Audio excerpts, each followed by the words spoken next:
All right, so we are making our own Alma Thomas paintings. We are going to make our painting similar to the one at the Art Institute, where there is one area that is cool colors and then the rest is warm colors, showing emphasis. So I'm going to show you how to do that. So we're going to start with warm colors. So you have a palette like this. You're using tempera cakes, they're called. So they are hard, just like the big ones that we use sometimes. You're gonna add water to make them work. So if I put my paper to the side so you can see the tempera paint, I've got my cup of water and I've got my brush. We're gonna use different brushes than the watercolor brushes today because we want them to have flat tips. So putting my water to the side, I've got a paper towel just in case I need it. And I'm going to make the area that I want to emphasize. That means it's a small area. We talked about it when we looked at the work of art. And we're just keeping a small area. You can pick anywhere on the page where you want to have the emphasis. That means because it's the only area where it's warm colors, then your eye will be drawn to that area on your paper. I've decided I'm going to change mine from the artist, and I'm gonna put my emphasis area towards the bottom left. So if I need my paints to work, I need to dip my brush in water. And I'm gonna choose which colors I want. I'm using just the warm color palette right now, and I'll switch to the cool palette when I'm ready to fill up the rest of my space.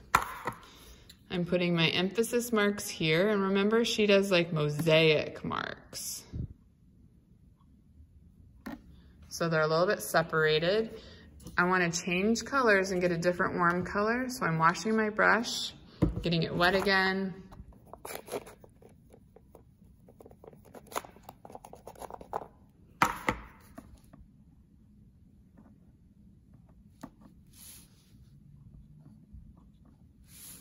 So this is part of my emphasis area. I'm going to add one more color.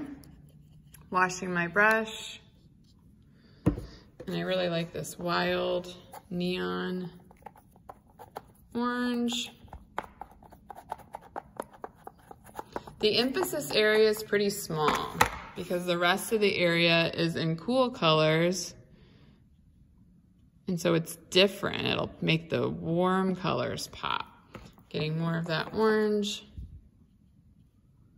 If you ever need to make your color darker later, you can just get the palette out and go back over that color when it's less wet. Okay, so you can tell all my markings, they're not blended together, they're separated. They might be really close together, but there's some separation so you can see each mark almost like a mosaic, just like her work. So I'm gonna wash my brush. I've decided I'm done for now with the emphasis area. Maybe I'll decide to change something later, but for now, I'm done. Oh, I do want to make some of the colors darker. Let me see if it'll work right now.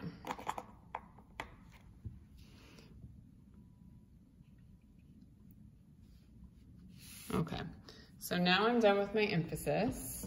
Fixed my red. I'm washing my brush, just like I always need to do before I move on.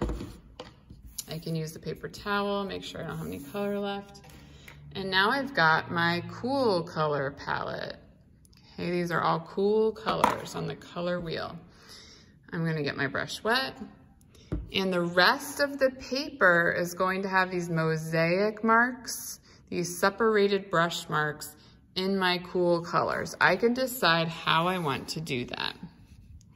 So I'm gonna pick this turquoisey color first.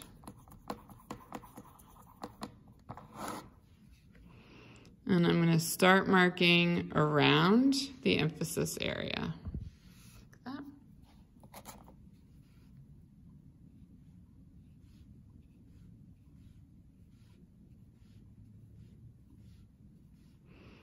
I will end up filling my whole paper, and I'll change up my cool colors. So if I need more paint, I'll get more paint.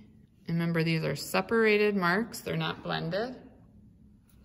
And now I'm going to change my cool color. So I'm washing my brush, changing my cool color. You can always make it darker later, so don't worry if it ends up being really light at first.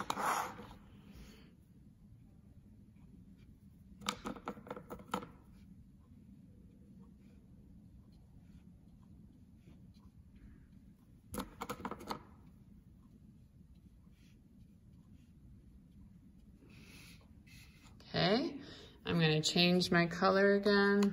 I'm using all cool colors now. And it'll draw your eye to the emphasis area. This is the emphasis area. It's all warm colors there.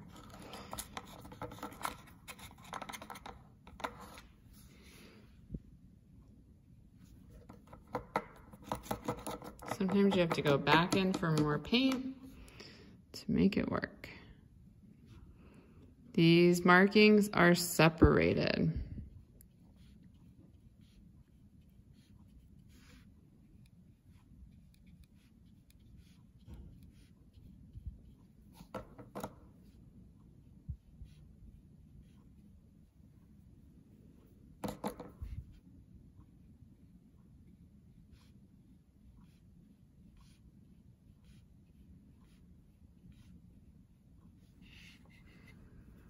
I have filled a section of my painting, but look, there's a lot more paper left. So I need to fill up the whole painting. I'm going to keep changing up which cool colors I'm using. So you'll see the finished work of art soon.